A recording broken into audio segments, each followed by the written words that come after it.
আমরা আমাদের দৈনন্দিন জীবনে কিন্তু বাড়িতে বা বাড়ির বাইরে বিভিন্ন কাজ করার সময় কিন্তু আমাদের হাত, পা অথবা বডির আমাদের যেকোনো অংশ আমরা কেটে ফেলি। যার ফলে সেখানে ক্ষত সৃষ্টি হয়।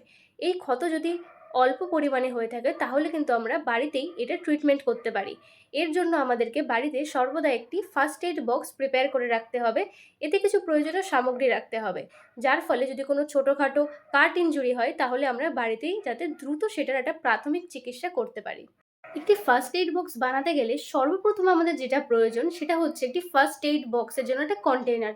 এটি প্লাস্টিকের হতে পারে, টিনের হতে পারে অথবা শক্ত পিচবোর্ডের কাগজেরও হতে পারে।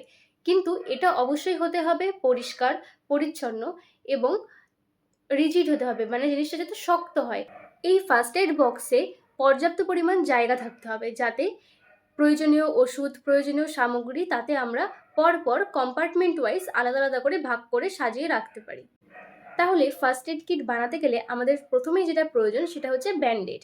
এছাড়াও রোলার গজ, স্টেরাইল গজ, এছাড়াও ইলাস্টিক ব্যান্ডেজ এবং অ্যাডহেসিভ কিছু টেপ, হ্যান্ড স্যানিটাইজার, একটা ছোট torch light, scissor, mask, gloves, thermometer, safety pin এবং কিছু প্রয়োজনীয় মেডিসিনগুলোর মধ্যে প্রয়োজনীয় যেগুলো সেগুলো হচ্ছে প্যারাসিটামল, সেট্রিজিন, প্যান্টোপ্রাজোল, অনডেম, ওআরএসের প্যাকেট এবং অ্যান্টিসেপটিক কোনো লিকুইড যেমন ডেটল বা স্যাভলন, এছাড়া বিটাডিন অয়েনমেন্ট, বিটাডিন লোশন, এছাড়াও বার্নের ক্ষেত্রে লাগানোর জন্য কিছু অয়েনমেন্ট এবং কোথাও উন্ড হলে মানে কেটে গেলে সেখানে লাগানোর জন্য কিছু অয়েনমেন্টস।